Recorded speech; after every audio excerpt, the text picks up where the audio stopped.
Well, welcome back to this, our second episode of Holistic and Holy. Holly has had the slightly odd idea that I should be hosting this episode, which I think is going out on a huge risk. It's going to be great.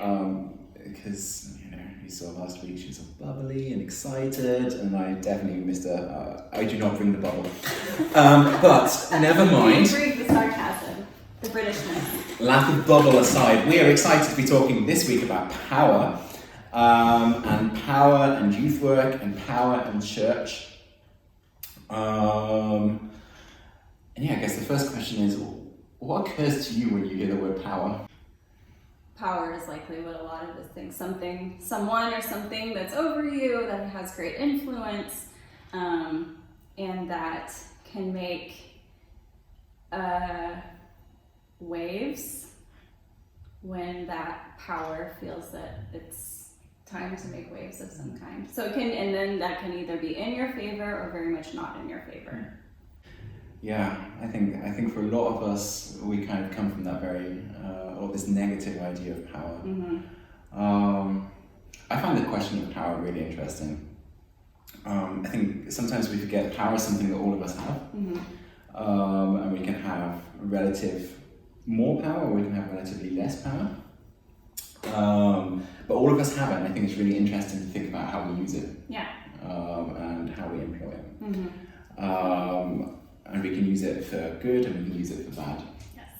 One of the things that was, as I was thinking about how we prepared today, I was thinking of the verse from Deuteronomy, where God says to Israel, "Look, today I'm giving you the choice between a blessing and a curse." And I think that's a really helpful way of talking about power, that I can use the power that I have in a given circumstance for something that builds people up, Mm-hmm. or for something that that destroys people and knocks them down. Mm-hmm. And I guess the fact that we're talking about this does say that there's possibly a dark side to power. Definitely. I don't know if you've maybe got a couple of examples off the top of your head where you've seen power used unhelpfully, especially in the area of youth work. Well, when I had a summer job for a while where I was a recruiter, and so I would go to all of these different youth camps and, give this whole thing of like, you really want to come to my college, and, would throw out t-shirts and that kind of, I was like the cool person with the microphone. But I did that for 3 years, and so in total probably went to somewhere between 18 to 21 youth camps. And I wouldn't just show up and do my spiel and leave. I would be part of the camp. I was brought on as staff. I'd be a counselor for these teens. I'd be a cabin mom for the junior or senior girls or something like that. Most of the time I saw power to be this sort of subtly laid foundation. Creating an atmosphere. An atmosphere that was created to, and parameters put in place so that the teens present really had no choice but to go in. It's like I'm sort of thinking of like when you're herding sheep. Not that I've ever herded a sheep. Not that I've ever herded sheep. But it's like what I've seen on TV is, the sheep sort of have no other choice than to go this one direction into the pen. And if one sheep goes rogue, it's kind of, that sheep gets in a lot of trouble because it's off by itself, and there's all this additional work involved. You gotta go get it and put it back. And so I just felt like the teens didn't have any other choice but to go this way, and if they didn't, they were sometimes in trouble or shamed for not sharing. And on a spiritual level of shame, not just a social. Yeah, and it's one of these things that I think it's very easy for people to justify what they're doing when they're doing this, because it's all for Jesus, and of course Jesus wants teenagers to become Christians, and okay, so what if we're a little bit manipulative with the way we do it? Because it's all got a better end in mind. It's a bit like, I don't know if you've seen that terrible English film Hot Fuzz. Yes. Yeah, it's all for the greater good. Yes. Yeah. And then hopefully there's a cornetto involved. It's all for the greater good, the greater good. Yeah, so you kind of, what you're describing is you've kind of got, one level you've got very authoritarian uses of power, top-down kind of command and control style of power. Mm-hmm. And that can be something that can become really openly abusive as well, kind of my way or the highway. And then on the other hand, and I think you described this as being more common, you've kind of got the way that power flows within a system. Yes.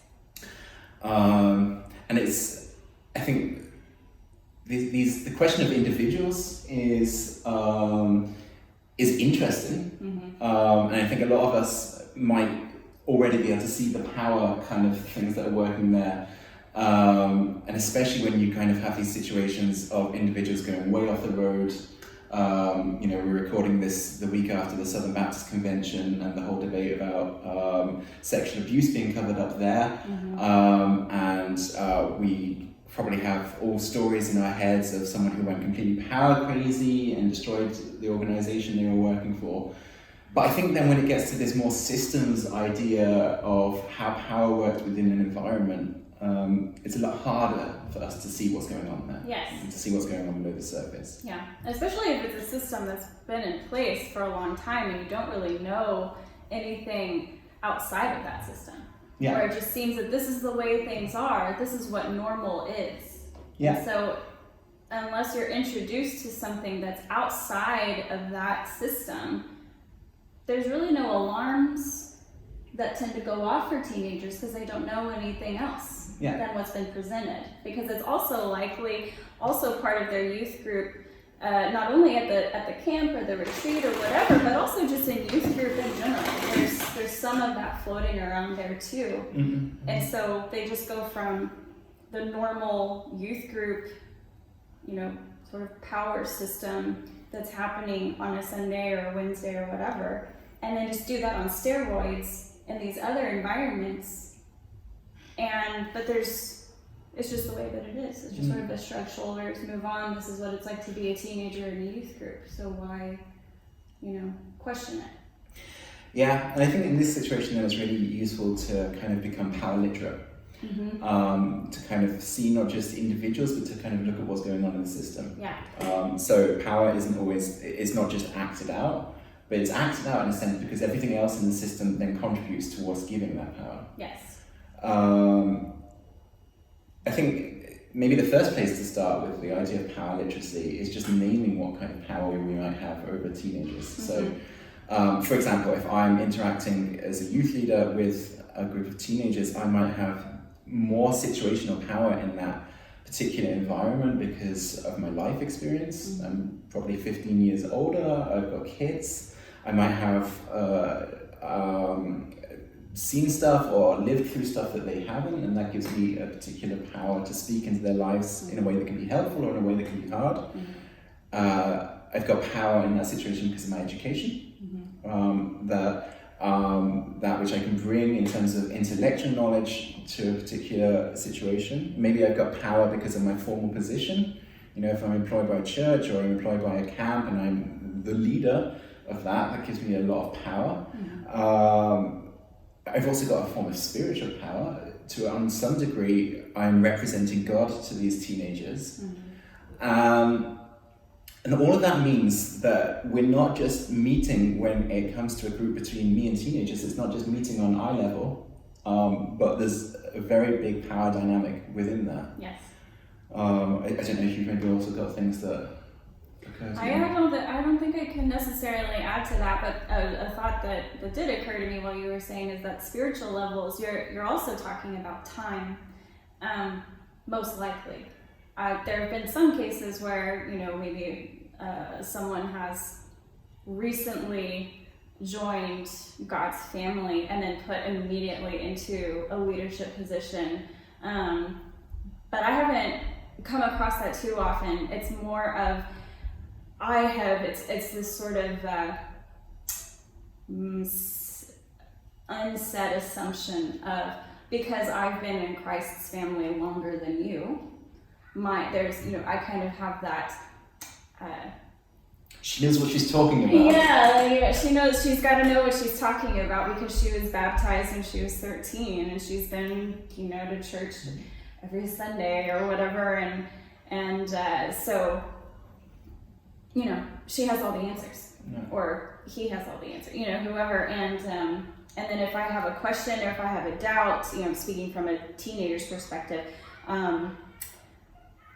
it seems intimidating or scary potentially to ask the person who has been in Christ's family longer, because there might be that shaming answer for doubting in the first place, or for asking such a question, or for not participating in a Bible study, and so on and so forth. And I was just thinking of that amount of time that the teenagers might think that not only are they older than me and they have more life experience than me, they also have more spiritual experience than me, and that plays, I think that plays a pretty big role in it too. Yeah, and the whole thing about spiritual representation, that can then very quickly, if you're not careful, become a dynamic that if you say no to me as a leader, I also then you can also think, oh, I'm also saying no to God. And that can then be very tricky. It's a gross misuse of leadership and representation. So that's kind of the leader. Let's look at the young people side of this. There are also, not all young people are created, or not all young people have equal access to power. So someone might have more or less power as a young person as well.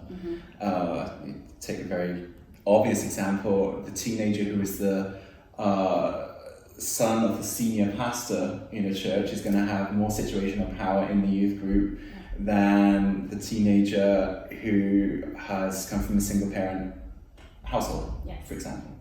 So family status, family environments, different education, different life experiences or lack of life experiences on the part of young people. If someone's had a very turbulent upbringing, someone has a very stable upbringing, those are two very different set of resources to pull upon. Emotional stability, developmental stage, also things like socioeconomic conditions, the amount of stability you have at home because of the number of jobs your mum or dad might be working, possibly a life crisis, someone's ill health or something like that, or divorced parents. These all then have an outworking on how that young person shows up into the group. And that, and also the groups that form. Like in my situation, when I was growing up, I went to a youth group that was also on the same campus as the school that I went to. So a lot of us would go from the dynamics that we had in our school into the dynamics that we had in youth group. And so if you were, top dog at school, you were also top dog in youth group. And if you were someone who was at the bottom in school, you were also bottom in youth group. And there's, I think that, but then if you're also coming from a different school, you're trying to, as a teenager, trying to reconcile the different power plays being, happening. It's like playing chess, coming into youth group and not knowing who's safe. Should I go this direction? Should I go that direction? Am I going to be used incorrectly? Because, this group seems to have it out for this group. I don't know what's going on, but it seems like everyone's coming to me for like a neutral position. It's and all this kind of dynamic, politics. I think, is often played out on a very subconscious level. That you kind of, I suspect, because of your life experience and your training as someone who works in group facilitation, you're able to name all of those dynamics, but probably for the young person explaining them, you maybe pick up on them and you maybe notice, but you can't actually describe to yourself what's going on there. Yeah, you don't have, at that age, you don't have the vocabulary. Well, one, you don't have the vocabulary for most things that you're experiencing and trying to find yourself articulating to someone as you experience trials and tribulations. But so in addition to that, how are you expected to articulate what you see happening or what you feel happening in the youth group? And then what business do you have to articulate it as well? Yeah, and I think this gets to the heart of that idea of power literacy. I don't think anything that we've said in the last 10 minutes is revolutionary in the sense that you kind of, no one, I imagine, watching this will think, oh, someone got more power because of their education. What? Can't be the case. But I don't think that you kind of, no one, I imagine, watching this will think, oh, someone got more power because of their education. What? Can't be the case. But I don't think we often enough stop and name those things and become aware of what's happening underneath the surface. And so I think one of the first things that we have to do when we're thinking about power in the church is this practice of naming what's going on. Yes. And even in this very artificial way at the beginning, to learn how to see it. It sounds a bit weird sometimes when you start doing it. It sounds a bit kind of stiff to describe what we see going on, but it's only as we begin to put words to it that we can maybe sometimes see the dynamics that are happening in youth work. So how do you then, as I have some ideas of how I name what's going on. But that's when I'm doing a group facilitation of, when I'm looking around and seeing, okay, well, those two over there are making eye contact, or those two over there rolled their eyes when this person spoke, or this person seems to be sinking a little bit lower. As a group facilitator, you're in part of that training is the tactful and gentle way to name what's going on in the group, naming the dynamics that are happening and saying, I just want to take a brief minute to pause and I couldn't help but notice, Katie and Kelly to be distinctly American about this. I couldn't help but notice that when so-and-so said this, that your whole demeanor changed. And I'm just wondering if we can talk about that. What was that like for you when they said that? Because you're interrupting the power play, but you're doing it in a way that they'll probably feel a little or a lot embarrassed, but you're bringing to light something that's going on and that's important before it can take root and spread toxicity around the group. But I'm speaking from the perspective of facilitation. I'm wondering how pastors begin this discussion.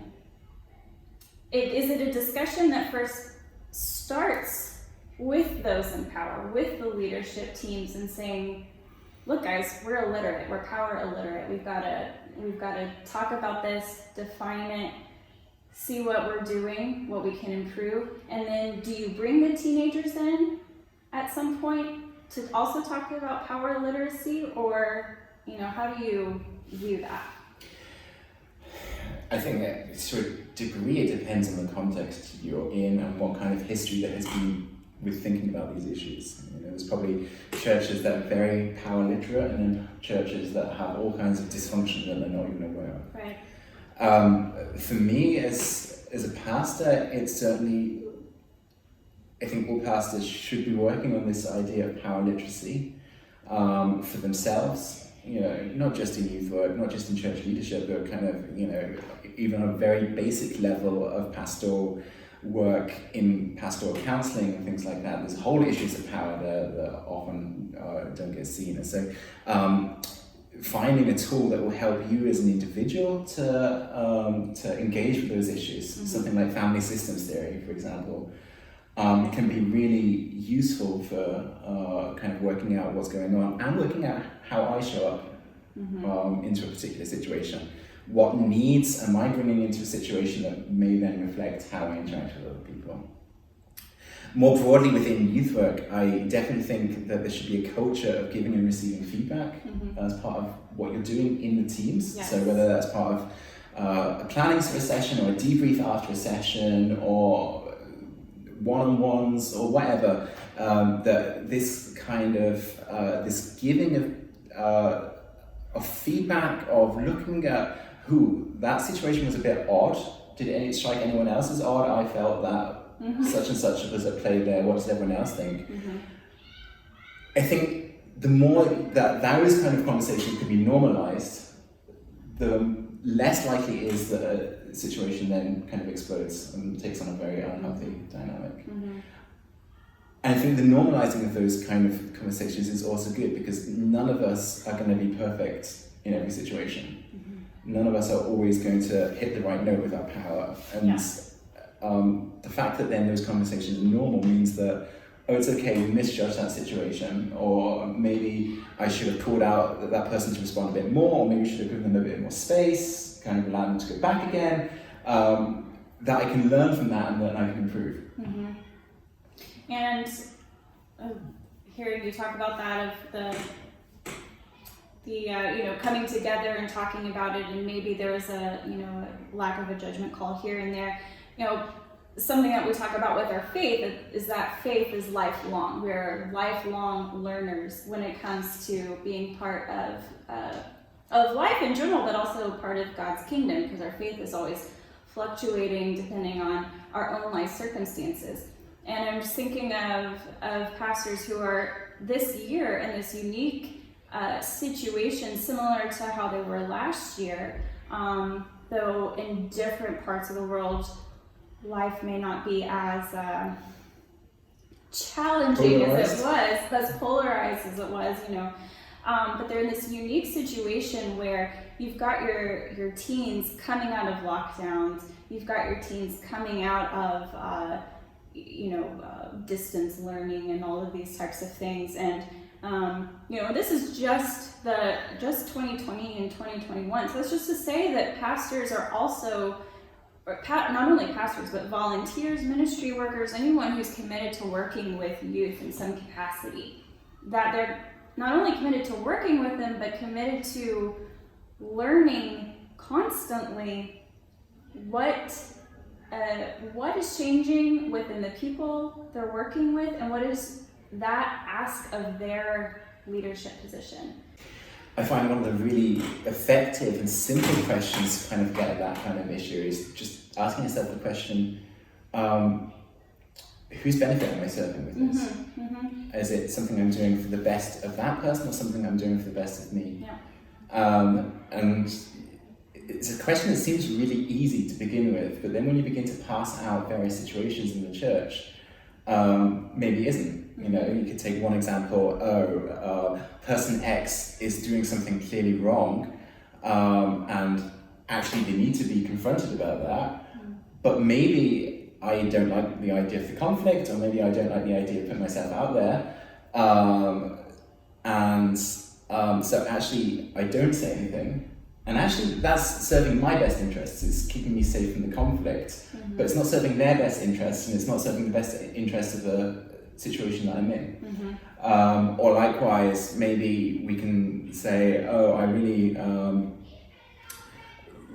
I've got this super powerful message planned for tonight in youth group, and I really, really hope that people are going to respond to it. And so maybe I'll just manipulate a little bit with my words. Maybe we'll have a nice bit of soft music going on, because I want people to respond to it. And it sounds very pleasant when you put it like that, but then when you begin to ask the question about whose benefit, is it serving my emotional need to feel that I'm being effective? Yes. Is it serving my emotional need to have an experience that I can then talk about? Or is it genuinely serving the best needs of those people? And I think when you begin to ask that kind of question, it's very revealing of what's going on in our hearts. Yes.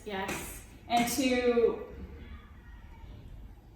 be honest. I mean, that's a direct question of can I be honest with myself? Am I willing to be honest with myself, and whatever is revealed, to look at that, deconstruct it, really analyze it, and see what types of things need to change. And hearing you talk and we're needing to define power. We're also needing to define response. I was thinking of, there are going to be, if you're manipulating it, in the way that you said, you play some soft music. I don't know, everywhere I went, everyone just wanted the lights off.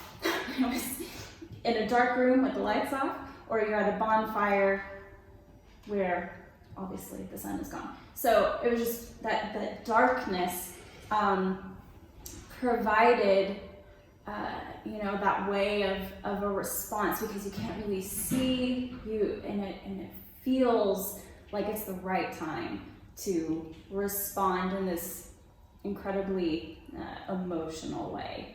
I don't think these emotions are necessarily bad in and of themselves. No. If I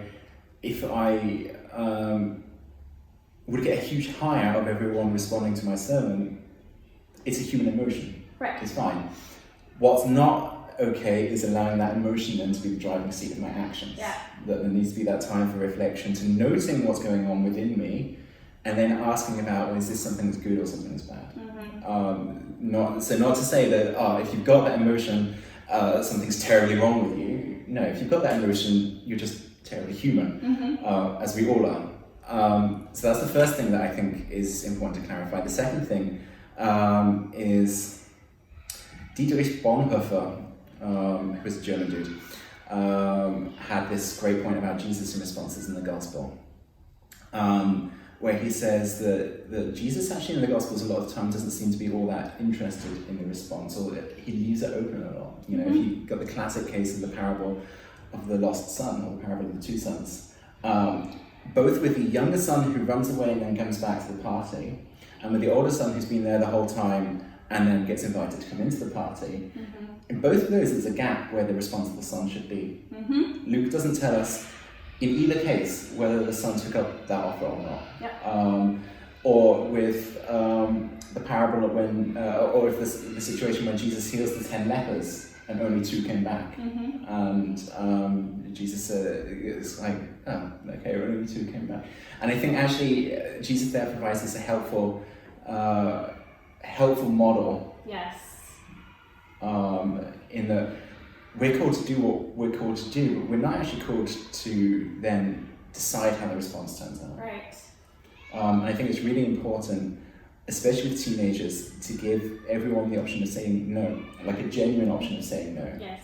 So that when a yes comes, and we hope that a yes does come, Mm-hmm. that it's one that is given with full heart. Yes, from them. And I'm always reminded, something I come back to all the time is the scripture of their, some of us are seed planters, some of us are waterers, none of us are growers. And I think that's something that we have to remind ourselves time and time and time again, especially with the teenagers, because I think and I can understand this now as a parent, my kids are, still very small, but I can imagine, and also working with teenagers and watching people in leadership positions, a teenager say, well, I'm only here for the snacks. I'm only here for the cookies or for the games or whatever. The girls. For the girls, for the guys, I'm just here for the fun parts, but this faith stuff it's not really me, and seeing people in leadership physically recoil because they can't handle that teenager's very raw confession of like, look, this is why I'm here. I'm just going to be honest with you. You don't have a chance with me type thing. And there's that like, okay, and then watching it's almost like you can see inside their minds, and they spin trying to figure out how do we save this person? How do we get them on track? Well, it's not necessarily our job. We plant seeds where we can, we water when we're called, but the growing is at no point up to us. I think we get confused as to what our role means, and we try to force growth. But just like with actual gardening, if you over water or underwater, there's going to be a negative consequence for that for whatever little plant has come from the ground. There's going to be a negative consequence, and we're seeing that now. Time and time again, we're seeing the underwatering and the overwatering, and then it results in systems and all these other things. yeah, there's a ton I could say to that. I think we probably need to wrap it up. Yeah. Because people have probably got, I don't know, flossing and stuff to do. I have two final thoughts. The first one is just to build up on what you were saying. I think it's really important, coming back to the systems idea of power. One of the best ways I think to prevent abuses of power is by empowering young people. Yes. So to teach them about the power of their voice, to teach them about the ability to say no. I am so happy when young people say no to me, because it means that they've discovered that they've got a voice of their own that they can use to affect the world. And to teach them how to use that in a way that in their turn builds up and brings life is really important. And the second thing I would say, and this then goes to the full-on abuses of power, physical abuse, spiritual abuse, sexual abuse, whatever. I hope that every church watching this has some kind of child protection or some kind of safeguarding policy. If you don't, you need one. Call me, I will happily advise. I get the impression a lot of the times child protection training or working through the policy or safeguarding training is kind of this tick box exercise we have to do once a year or once every 3 years or something like that. My friend is doing her PhD on the theology of consent, and she's got a really great phrase about this, and she says, no, we should rejoice every time it comes to child protection training and every time it comes to safeguarding training, because there the heart of the gospel is embodied, and we should be proud of being able to do child protection and safeguarding training. And I think that's an attitude that we really need to see a lot in churches. Well, that was the episode. Thank you for the conversation. We hope you've enjoyed thinking about, mostly power in church, a little bit about farming and gardening tips there thrown in. Come for the gardening tips, stay for the conversation about youth work. What are we talking about next time? I don't know. We don't know, but it'll be cool. We don't know. Well, hopefully we'll think of something uplifting. Otherwise, I will be sharing my top 10 youth group cooking recipes. See you